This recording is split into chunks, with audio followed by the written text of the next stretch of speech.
I was listening what Pak Dadan mentioned, that Indonesia has been involved in the ratification of Paris Agreement. It shows that our commitment on the clean energy. So the appropriate word in the world at the moment, as well as Indonesia, that we are now in the transition period, moving from the fossil fuel to the new and renewable energy everywhere. How far that we participated on the movement, from the fossil fuel to renewables. Of course, from one country to another country has a different step, different conditions, different economic viability to look at, how far that they can move even, faster than the other, or they slow but they committed. So it shows on our commitment on the what's so-called national determined contributions in order for us to cope, to reduce the emission up to 29%, as well as 41% if we have a international aid, by 2030. So coming back to nuclear, because I like here at the beginning as a policymakers to give an audience our understandings about nuclear. We like to see what happened in the world and how far that nuclear power has been used and implemented in the part of in the world. So there are misconceptions so far that nuclear has safety issues. People keep watching what happened in Fukushima, what happened in Chernobyl, with all different stories. But they say that nuclear has some safety issues. The second is nuclear is sunset technology because that's been used for a long time. And also nuclear is not a solution to climate change. Of course, this misconception about the nuclear power need to be revisited.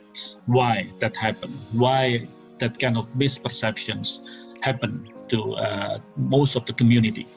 Because of once that we plan to build nuclear, of course, we need to get an acceptance from our stakeholders. Community is quite an important part of the stakeholders to accept any kind of technology that will be implemented.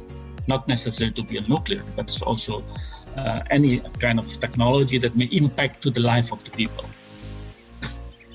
So here, very good slide.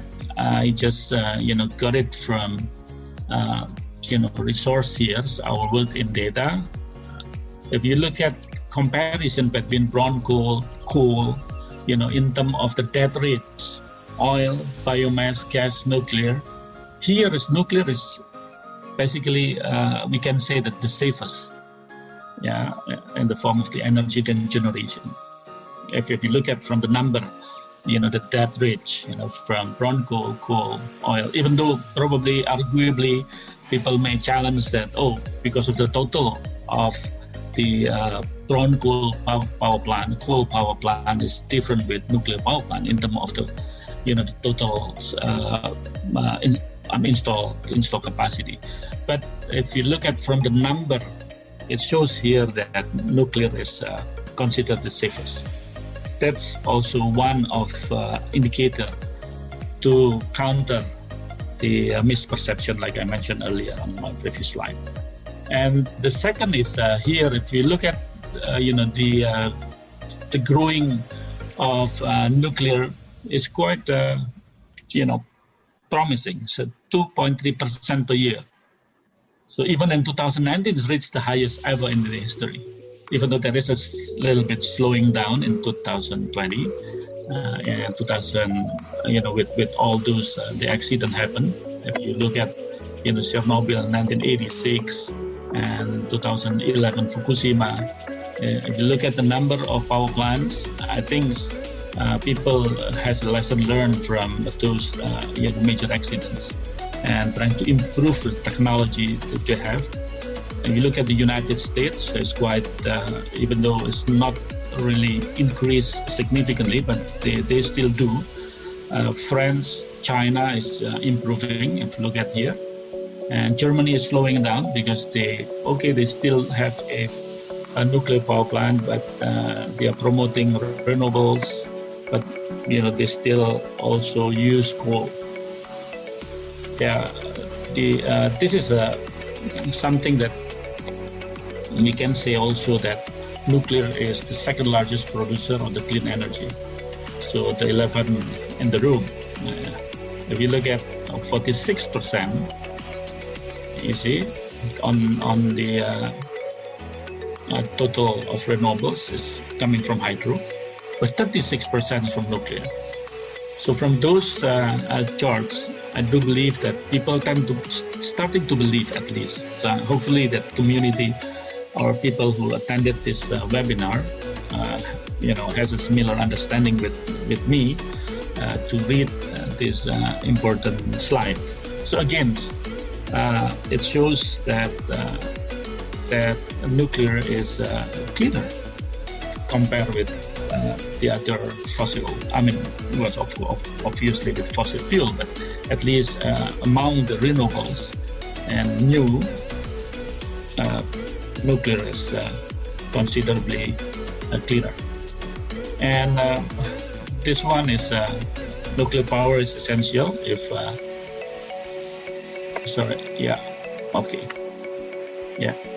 if the world is to keep global warming to below 1.5 degrees. So again, Indonesia is part of the ratification of Paris Agreement. This number has to be fulfilled, part of the international consensus, because of we are part of it. So Indonesia has to be part of the problem solver, in combating with climate change. So the global warming is one of the indicators that we have to be able to manage our Earth, with 1.5 degrees number. Here, I don't want to accuse a country in the Europe, but at least we can learn some from what happened in France and Germany. These two countries that probably is very good an example. Yeah, if you look at France, the nuclear, because of their using nuclear, its emission is 80 times lower than Germany. Germany is climate champion, as you may know, in Western Europe, but has the dirtiest electricity generation in the European Union. Look at here from the low carbon intensity. If you see 55%, that's what Germany has, with 357 gram carbon intensity per kilowatt hours. And renewable is 42%. Because of nuclear is considered is new, it's not part of the renewable, but new. So if you look at France here, renewable 25%, because of they use the nuclear power stations. The low carbon is 93%, so it's cleaner than Germany. So on those developed country itself, there are scenario and strategy, even though they admit that the energy should shift from fossil fuel to the renewables, but they have their own strategy to phase out some of the fossil fuel and goes to the renewables. And of course, nuclear is one important factor here. If we look at Sweden, do the same way like what France does. Even though the carbon intensity is a bit lower than France, but it's considered high considered low compared with Germany. And the low carbon is 93%, and then they use the renewables around 59%. That's what I like to see what the world leader says. And if you see the anger face of Macron. They say in the other event that they are France going to phase out the coal-fired plants by 2030. It's quite strong, even though we know it cannot be compared with Indonesia because of France is not the coal producer as big as Indonesia, but that's their commitment. And they also questioning about what did Germany do when they shut down nuclear, and they add a lot of renewable energy, but they also add a lot of coal, which makes the CO2 footprint worse. So it's quite, opposite with what France does. Because of France, to shut down the power plant, coal-fired plant by 2030. And here Bill Gates says that nuclear is the only realistic solution to combat climate change. Therefore, I urge world leaders to embrace nuclear. As I mentioned earlier in my previous slide, when they are talking about climate change, quite similar with the commitment of the implementation of the cleaner energy. So nuclear is one of the solutions. At least that's become a bold statement from Bill Gates. President Jokowi, President of the Republic of Indonesia. So he said that we have acquired a lot of energy sources such as water, solar, wind, geothermal. But if this means that nuclear is already needed, then it must be prepared immediately. So this cannot be not decided, it has to be decided, but must be calculated clearly. So in line with what been mentioned earlier with Director General of Renewables, Pak Dadan, regarding that policy on the implementation stage. We come up to the Indonesia's regulations on nuclear. This is the interesting part. When we are talking about nuclear, we should understand clearly what the regulation says and how do we anticipate in the future. So I think it has been also mentioned by Pak Dadan earlier about what kind of regulation. So we do have what's so-called the long-term development plan. 2005-2025. This is like a master plan for five terms of the presidency. Facing from 2005 to 2025, and mandated the construction of nuclear power plant with a level of safety to meet the electricity needs and its utilization in 2025. So it says here, that with high level of safety. So it's quite, similar with what President Jokowi just mentioned earlier. And also there is a kind of an umbrella of the Act, the bill, number 30/2007 on the energy sector. That all form energy is equal, and nuclear is part of the new and renewables energy. Because nuclear is new energy basically. And also on the bill number 10 to 1997 on nuclear energy, mandated to agency. Batan is one of the institutions that give nuclear technical support organization to Bapeten as a nuclear regulator. So Bapeten is like a supervisory body of the nuclear reactors. So the number 4 is government regulations 2014, number 2. Regulation on nuclear installation mandated that non-proven technology can be built as a prototype reactors. I think that's quite important here, because of, again, we still put safety as the highest factors when we come to the nuclear decision. So for the technology that has not been really proven, that has to be classified as a prototype reactor at the beginning. Until we feel safe, we prove using that kind of technology, then we move to the commercial one. So the government regulation number 79, 2014 on energy policy has been mentioned as well, mandated that minimal 23% of the energy mix should be new and renewable energy by 2025. And by 2050 is ramp up to 31%. And where we are now, and we are now in the 2021, we achieve around 10 to 11%. So we still owe 12 more percent in the very short time frame. So we have to catch up. We have to be able to transfer, and creating the policy that can support to achieve that number. And the second is presidential regulations 2017 on the National Energy Plan. If you look at all the number that mandated that nuclear energy development through the comprehensive assessment on the nuclear power plant utilizations. It was got support from Minister of Research and Technology and also the Minister of Energy and Resources. It goes also to the presidential regulation on the 2020, it's quite recent, Number 18 on medium-term development plan, RPGMN. This is usually under new presidency that have a medium-term development plans as part of the presidential vision and missions. So this says here that put construction of commercial nuclear plant as a priority program. As long as, of course, fall under all these regulations, that we put safety as the highest, priority.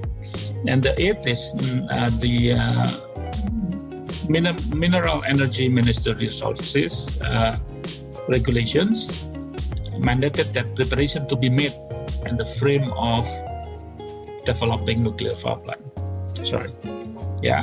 And the next, if you look at the Webminar as a national development planning agency, it says also on the policy brief on nuclear power plants, there was a call policy brief number 1, 2016 on the nuclear power plant. And also, if you look at coming back to the energy law, number 70, 2007, has gave a strong legal foundation for the construction. And without nuclear power plant, target installed capacity 115 gigawatt by 2025 will be difficult to achieve, which will be impacted in the shortage of electricity supply to support economic development. So this is with the projection of the economic growth, of course, reaching by around the 6-7%, even our RUAN or the plant, the National Energy Plans. It was calculated at the beginning when we introduced in 2017 that the economic projection, the economic growth is around 7 to 8%. Even though now it's quite totally different with the pandemic issues and also with the recent development in the world, it creates the low demand on that. But again, it shows here, if we need to have a higher the install capacity, far higher than what we have today. So it's quite difficult to achieve if we don't involve the nuclear power. In reality, it's quite difficult. So my worry is actually, when our neighbor also built a nuclear power plant to fill that gap. So Indonesia may, being loose if compared with our neighbor, if they do have built a nuclear power plant soon, with all the consequences that they have, of course, with all the criteria, pushed by the IAEA, they built it immediately, and we do have a shortage in our country. And quite potential for Indonesia to buy the electricity from our neighbors. That is my biggest worries, So we should consider and calculate it like what President Jokowi mentioned, that if it's necessary, if it's needed, so we have to be careful to handle it because of the safety is paramount, safety is important, then we can finally go to the nuclear. So here I like in this opportunity because of National Energy Council is producing what's so-called the National Energy Policy, and it was endorsed, through the government regulation number 79, 2014. This is the only government regulation that got endorsed by the parliament. Usually, parliament just only endorse something related to the bill, related to the law, but not for the government regulation. But this special government regulation, number 79, 2014, has a special treatment. So what does it mean with nuclear as last options? It's here, it's quite clear. I like to read it. So all the people in this conference, in this webinar, would also have a similar understanding what I explained here. This provision implies that considering the utilization of nuclear energy requires safety standard work and safety, and consider impact of the danger of nuclear radiations to the environment, then use is considered as a last resort. It means what? If we could tackle with all those issues here, the safety standard, about the safety itself, then we can move from the last resort.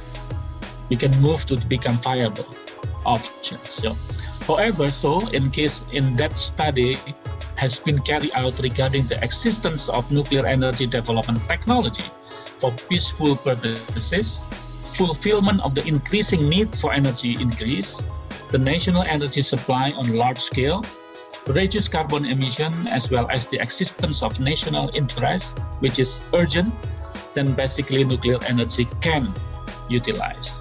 So now it's quite clear. Now everybody hope to understand what President Jokowi stands for.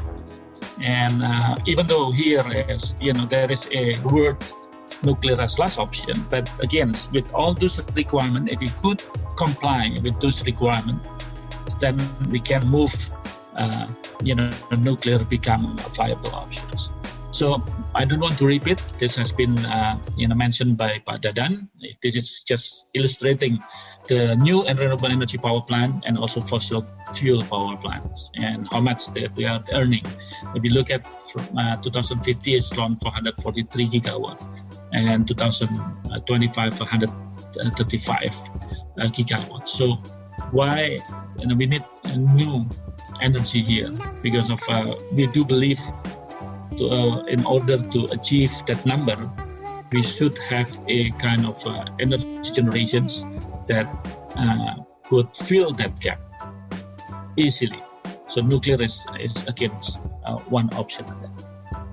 So this is the national planning, the targeting, like I mentioned, 23% energy mix by 2025, 31% by 2050. But again, this number has to be consistently achieved, by the existing conditions. So we do hope there is a breakthrough for us, because today is, already 2021, we're just reaching around 11% of it. So we still have another 12%. So this is also tells the same thing. And this has been mentioned earlier with Pak Dadan about the installed capacity here. There is no nuclear, of course, because we haven't started. And this is, the policy for nuclear energy utilization, coming from the energy law, from common regulation, national energy planning, and also presidential decree. So there are a lot of here that mention that nuclear energy is something that we have to consider. Something is have to be calculated carefully because of again the issues on the safety, issues on the understanding how to operate. So those are things that is mentioned on this regulations. So I really interested to see what's the IAEA review on Indonesia. That is quite an important part. You see, it started in IAEA report in 2009 from 19 points of nuclear energy infrastructure. So in phase 1, 16 items are finished, 3 items need to be prepared. One is national position, second is management, establishment of the nuclear energy program implementing organization, and the third is a stakeholder involvement. So this kind of webinar actually improving the stakeholder involvement, understanding about what's nuclear all about. That is quite important elements. If we want to achieve what IAEA recommendation here, I think we common should promote it from time to time to your generations, to everybody, to the community, in order for achieving the requirement from IAEA stakeholders involvement. So where we are now from the nuclear power plant development stage, here on the phase 1, this is our current position at the moment. And comprised of 16 factors like in the previous slide, and 3 more to go. So in order for us to move from phase 1 to phase 2. So this is again on what's happened on the long-term on the medium term of planning, according to Presidential Decree number 18/2020. So the development of nuclear power plant in the West Kalimantan is pursued as an option for providing electricity in the future. I think this one is, everybody needs to understand. They have a plan, the locations on the nuclear power plants in the West Kalimantan. It's been mentioned on the Presidential Decree number 18/2020. So it means what? It means that there is an opportunity for developing of nuclear power plants. The government says it's a quite recent regulations. Even though there is a condition, of course, like I mentioned earlier, IAEA has a condition. President also mentioned there is a condition, to be fulfilled in terms of safety, in terms of the technology that we are going to use. But again, the opportunity is there. And also, of course, the support from Batan because it's considered as an institution who has a research powerhouse project on the nuclear power plants. And what's the conclusions from my talking, already probably more than 20 minutes, is nuclear is clean, definitely, environmentally friendly, and sustainable energy. I think everybody here tend to agree from what I mentioned earlier to you, what happened in the global world and realizing what happened for the country who has a nuclear power plant already. And it shows that it doesn't, nuclear doesn't burn, but split atom, therefore does not emit any carbon emission or NH4. And it requires the least land as a footprint. This does not disrupt the ecosystem. Everybody knows. With a small area, but they do have a big capacity. The third is it requires the least material to build because of its very small facility compared with others. And the least amount of mining for fuel, of course. There is no extraction like what we have done in the coal, for instance. It has the least amount of waste stream and manage its waste from cradle to grave. Even though there is a huge debate on the waste of the nuclear, but again, once that we enter to that arena, we should also be careful to calculate about waste issues. And the last point is here, it doesn't harm or kill wildlife while operating. They are very closed system, so it's quite safe, by surrounding. So this is the recommendations. The National Energy Council, the institution that I'm in, should review what's so-called national energy planning and also national energy general planning. In particular, again, the more realistic macroeconomic assumptions. As you may know that, the President's Decree back in 2017, this is based on the macroeconomic assumptions, quite optimistic. Our economic growth is around 7 to 8%. So time for us, to change it, to rethink it, to make more realistic from the development of Indonesia in the future. Even though, and the article of National Energy Planning, based on the presidential, the government regulation number 79, is allowable because of that can be reviewed at early as 5 years and changes in the strategic environments. So to review it's possible. And the second one is effort that should be conducted by Indonesia according to IAEA standard. I mentioned it earlier, but it shows here about the steps need to be taken.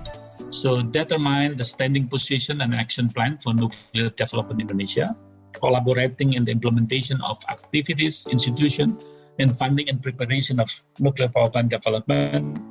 There needs to be harmony between the between new and renewable energy draft law, because of the bill now is being drafting, by the parliaments, as well as with the government and parliament there, and the revision of the nuclear law, and building the NPT using a small modular reactors technology, especially in the industrial area, with the advantage of being able to adjust to needs, for example, 4 times 50 megawatt. So National Energy Council and stakeholders will discuss institutional readiness and national nuclear power plant development plans with material including dissemination on safety, reliability, independence of the energy security, establishing NEPIO, and also proposing 7 prospective members of the MTPN in according to the provision of the Presidential Regulation number 83, 2014. Those are, concluding my speech here. So hopefully we touch the ground. We know how to solve the problem. We know what the obstacles, or we know how the governments and policymakers will do, and realizing that nuclear will give us an opportunity to improve our install capacity. If the economic growth is high, if Indonesia become developed country in 2050, become the 5 biggest economy countries, for 2050, I think we should answer with the fulfillment of the energy sectors in the future. I thank you very much. Thank you very much, Dr. Satya Yudha. Dr. Satya Yudha has presented basically saying that there is no regulation that prohibits nuclear power plant, and that the Indonesian government right now currently is considering nuclear power as a viable options.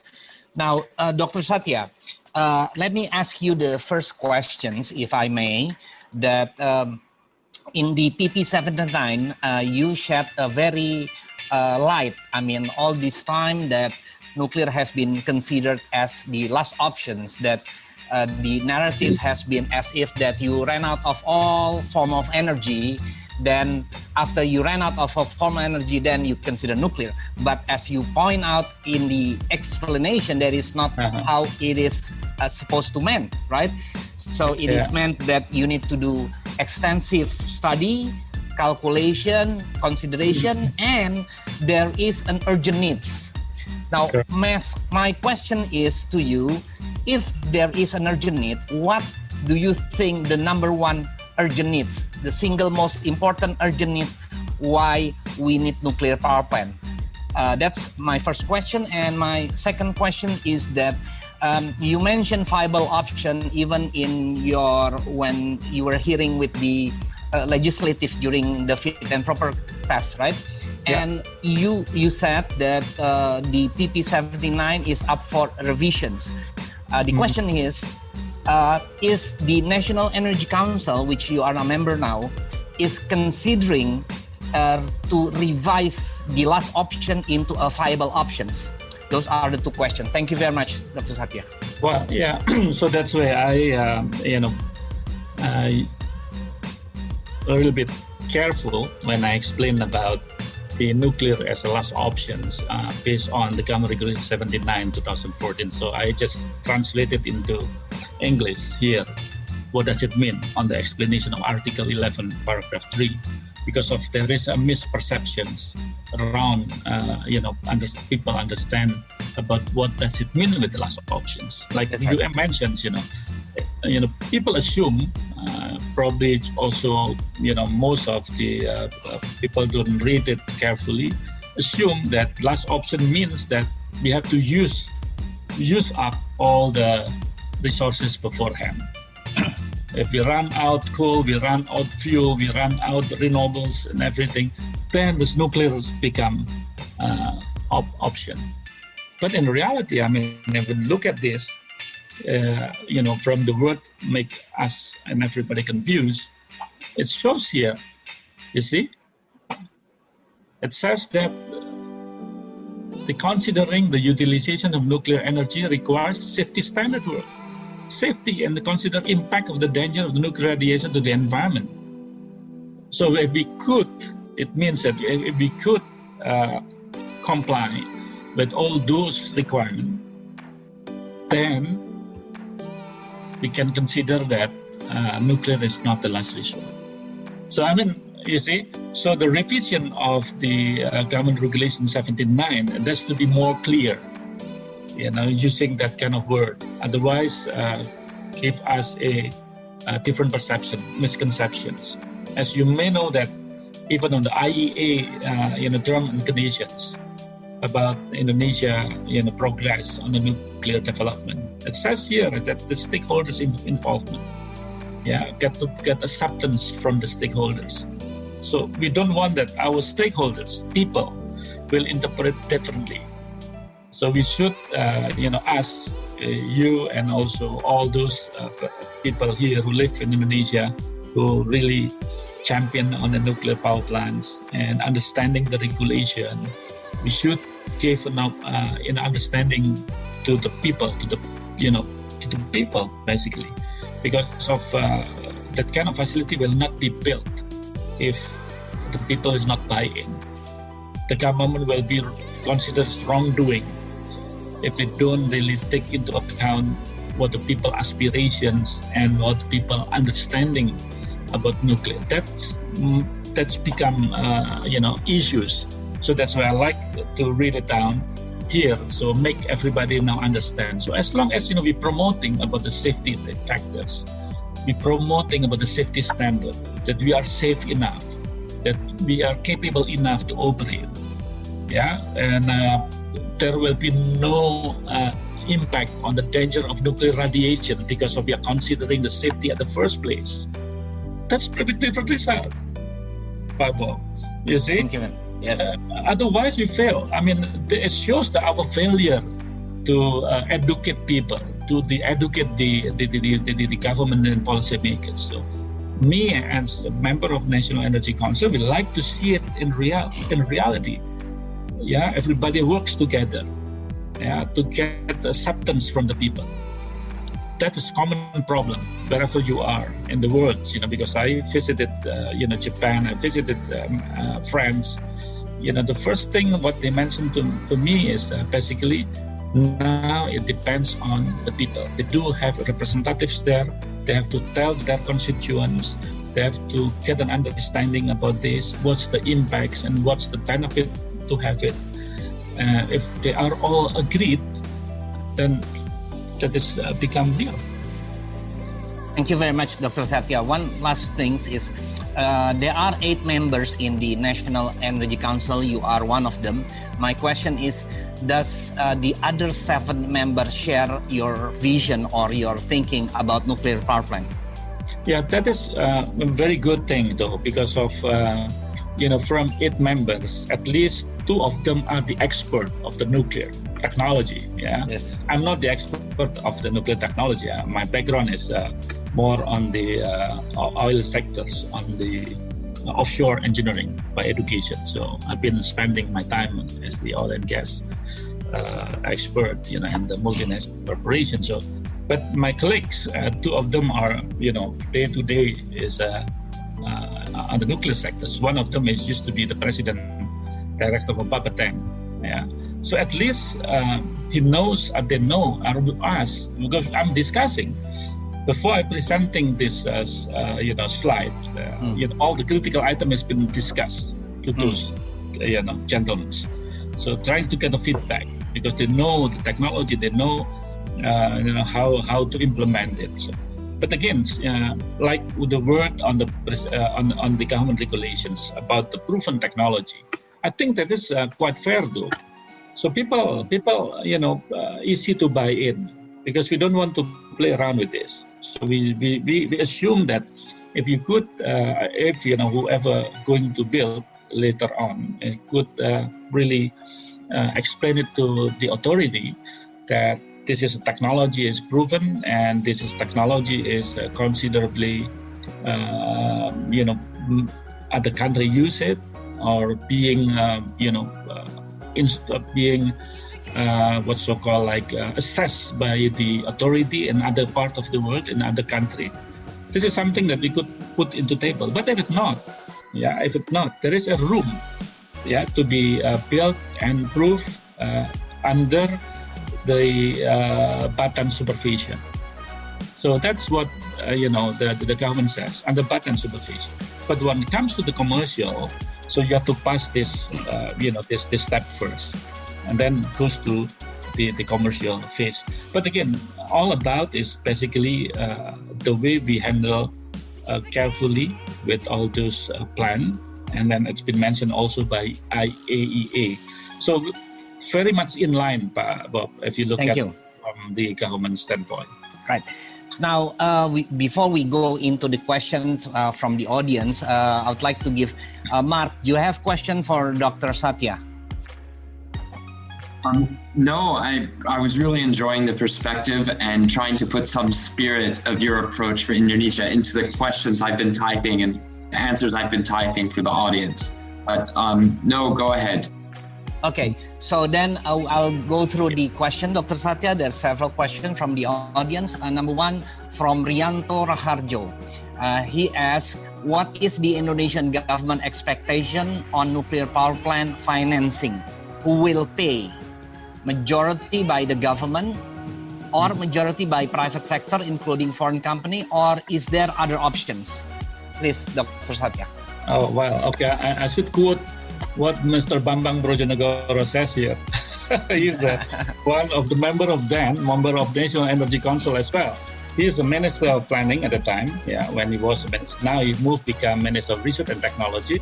And fortunately, he's also part of the 10-member National Energy Council member. So everybody probably don't know the member of National Energy Council. We do have 7 ministers, included Minister of Energy as what's so-called like a managing directors.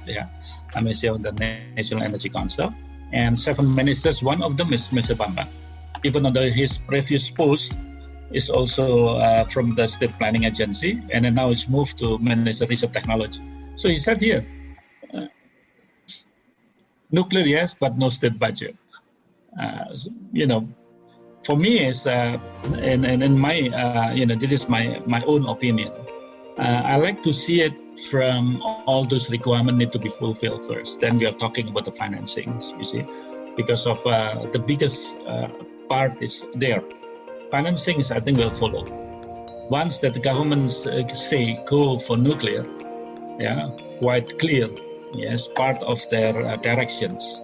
I think there will be a lot of investors to look at Indonesia and jump in and wants to participate on the development. So I think what Pak Bambang mentioned here is quite reasonable. If no state budgets, but can be financed by others. So if we look at Pak Bambang's statement there, it states that the government are hoping for private sector to participate in the development of nuclear power plant. Yeah, of course. I mean, it's quite obvious here. Right. All right. So now another question from Brawijaya University, from Haisanatul Fikrial. She said that approximately how many years from now Indonesia will start developing nuclear energy? What's your take on that, Dr. Satya? Yeah, I think I should come back also to the requirement from IAEA here. Yeah, this is the step that we have to fulfill. Okay, hold on. Yeah, this is the question is we are on the phase 1. Yeah, at the moment. Phase 1 consists of what? Consists of this. You see, 19 points of nuclear energy infrastructure in phase 1. Just to make a decision, go nuclear. 16 items are finished, and 3 items need to be prepared. So if we do finalize the A, B, and C here, say very soon, then we started to say about go nuclear, and we go to the phase number 2. I think he's quite clear mention here. Yeah, on the phase 2 and phase 3, at least 10 to 15 years. So we're coming back to how do we finalize the phase 1 first? If we could finalize soon, then plus 10 to 15 years.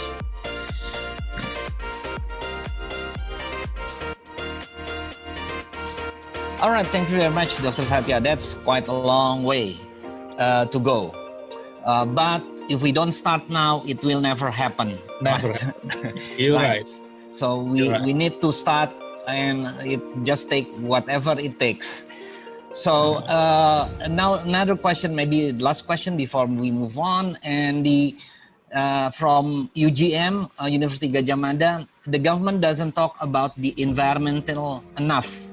How can we believe the policy that they are making if they are not seem committed at all? Well, I think I don't think so, because of I think it's clearly mentioned, and at least on my presentations, that the nuclear is environmentally friendly and the cleanest, and it's quite clear here. And there is no such a rejection from the government in terms of that. Yeah, more on the safety issues, more on the safety standards, more on the technology that we are going to use. I think they do observe on those kind of developments. From the environmental side, it has been mentioned clearly here that it's quite clean, closed system, and just required very small area, small land compared with the other mining activities, and that's what my understanding. And also the record in the world, it shows as well that is the cleanest. Even though I like to, this is because this is not 10 record, but at least this is the world record about the safety issues. Yeah, about the death rates from the energy production from terawatt hours. It shows here that nuclear is considerably lowest. Yeah. So I think we should exercise here. So all those background is quite important background for us at the National Energy Council. So you have to look at all the possibility. You see, all those are records from other part of the world, of course. Yeah, here as well. And this is, like I mentioned to you, about the environment. Yeah.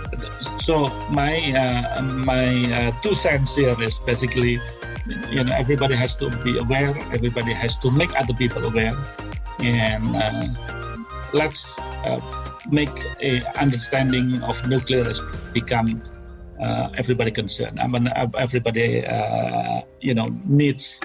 You see, not only belong to the expert, not only belong to the academia, but belong to all the people involved. And again, this is also part of the recommendation from IAEA.